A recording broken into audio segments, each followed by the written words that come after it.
Good morning. I'm Harley Schlanger from the LaRouche Organization with your daily video update for August 12th, 2022. Since it's Friday, I'm going to take a question, and I'm going to begin with a question that was posed by Helga Zepp-LaRouche yesterday in her weekly webcast dialogue with me, in which she asked the question of how long will people in the West tolerate the discrepancy between what governments say they're doing and what they're actually doing, and the discrepancy between the desires and the needs of people and the contrary approach of governments to addressing those problems. In other words, not only are they not addressing them, but they're acting against the interests of their populations. So how long will people tolerate a government's acting for the interests of the most wealthy and most powerful while acting against the needs of people? Now, I'm going to give you a couple of examples of this, and these are very stark examples, but they're just a few among the many that could be given. Let's take, for example, the question of world hunger, where you hear from the West constantly discussion of we've got to do something, steps must be taken, even as contrary measures are being applied. For example, withholding funds of the Afghan people when people are starving in Afghanistan. For example, the sanctions that are imposed on countries like Yemen and some African countries, Syria, where people are hungry. The tears for the so-called Ukrainian grain shipments, which were blamed on Russia, the stopping of the shipments, when in fact it was Ukraine which had mined the harbors and had cut off the supply. So the question then is, what is actually happening with the shipments of grain? And the answer is that grain is being shipped now. There's an agreement between Russia and Turkey and Ukraine to allow shipments to occur. But then there's a second problem. Where's the grain being shipped to? Just as we don't know what's actually happening with the arms that are being shipped to Ukraine, and also the money that's being provided to Ukraine, since there's no oversight of that, where is the grain going? Who's controlling it? And here we see where the discrepancy is. And there's an interesting article in Russia Today, RT, which you won't see in the West because RT is being censored. But I'm going to give you a report on it because it's important to realize that the stories that we're getting are false. They're narratives, they're lies. Now, in 2021, the Zelensky government issued a policy that they called land reform.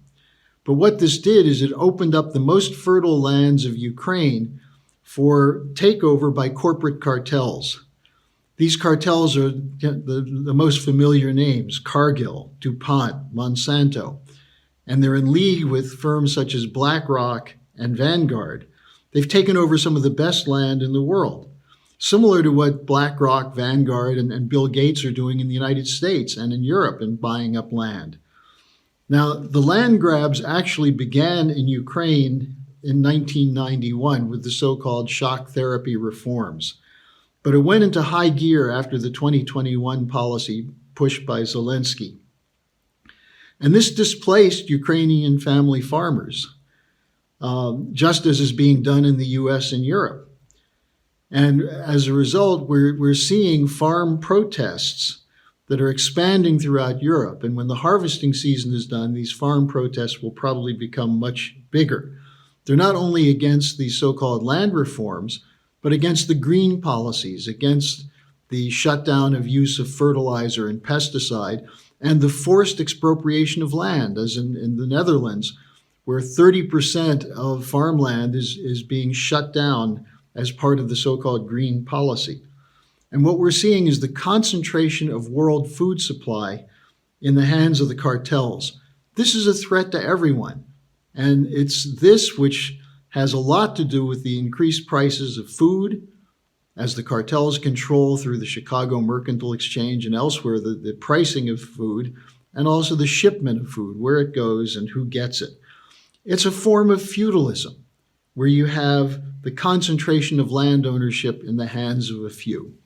So that's one example of how government policy goes against what is in the actual interests and needs of populations. Now let's take the latest example of the energy policy in Europe, and this has to do with the sanctions against Russian oil and gas, supposedly to defend the courageous people of Ukraine. But what we're seeing is a devastating picture emerging of what to expect this winter, both in terms of household needs, but also in terms of industry and commerce. Well, the latest example is the rationalization the policy, the effects of the shutoff of Russian oil and gas by Switzerland. There was an announcement by the Swiss Federal Electricity Chairman, Werner Lugenbühl, who said it's possible that this winter Swiss people will face electricity cutoffs. Now, as you probably know, Switzerland is not the mildest climate in the world. But he said, don't worry, it will be manageable. But he said, he advised people to have, quote, enough candles in their houses and firewood, if they have wood stoves, in order to stay warm. Now we're seeing something similar in Poland and other countries in Europe, where they're allowing wood that previously would have not been harvested to be harvested so that people can heat their homes this winter. This is another example of feudalism. And as Mrs. LaRouche quipped, it's actually an example of facing a dark age. You may not be able to turn on lights or your heating this winter if you live in Europe because of the decision that was made to launch a war to destroy Russia, allegedly on behalf of the people of Ukraine. Now, this brings us to the third example of the hypocrisy and the discrepancy between what leaders are doing and what they say they're doing. In this case, we have a moment of truth, a rare one, from a European Union official, Josep Borrell, who's the foreign policy chief.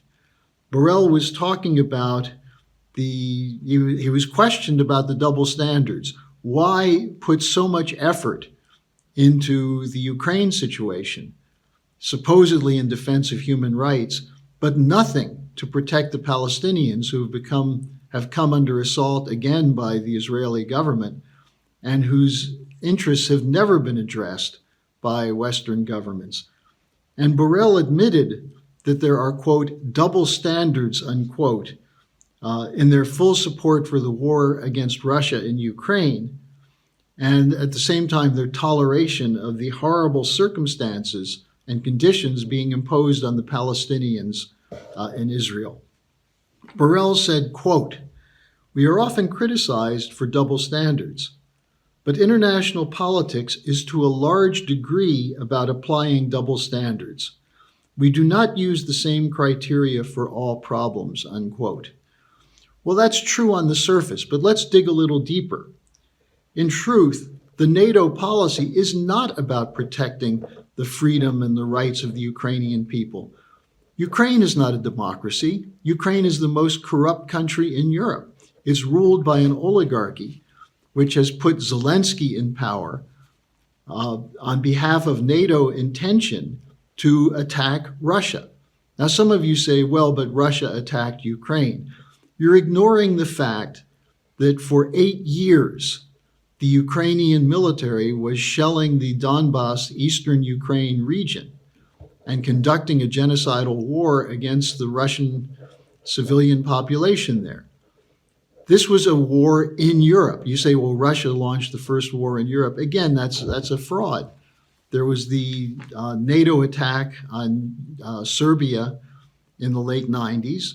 There's also the Ukrainian war against the population of the Donbas.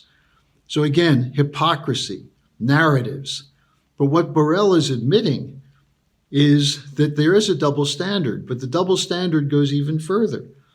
They're not protecting the lives of Ukrainians, they're threatening them by pouring arms into Ukraine, by refusing to allow the Ukrainians to negotiate in good faith with the Russians to end the war. The increasing casualties of Ukrainians should be placed at the door of NATO, and the Western leaders, including Biden, including whoever's running the British government right now, they're the ones who are continuing this war when the possibility remains or exists for a solution.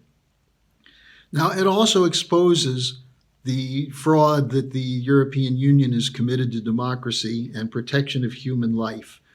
Their policies, including the sanctions, are threatening the livelihood of people throughout Western Europe and the United States. The inflation policy, the failure to address the health emergencies around the world, and also, to come back to this, the failure to address the problems of world hunger. These are all problems that are solvable, not by the hypocrisy of the governments which serve the interests of private cartels, the financial interests of banks, of insurance companies, of the grain cartels, the raw material cartels, and so on. That's why this is a feudal policy. It's the power of the few to impose circumstances and conditions on nations which no longer have sovereignty. They've been stripped of their sovereign rights, and that's the whole intent of the Great Reset and the Green New Deal. Now, I would urge people, go to theschillerinstitute.com and watch the interview I did with Helga Zepp-LaRouche yesterday, with her impassioned appeal to you to join us to end this discrepancy. I would simply add one other point. She talks in this about the raid against Donald Trump's home in Mar-a-Lago, Florida. Once again, we see the discrepancy between so-called justice and the political targeting by the permanent bureaucracy of the Justice Department and the U.S. government of people who refuse to go along with the narrative. This is something that must stop if we are to survive as a civilization. So thanks for joining me this week. I'll be back again next week with your daily update.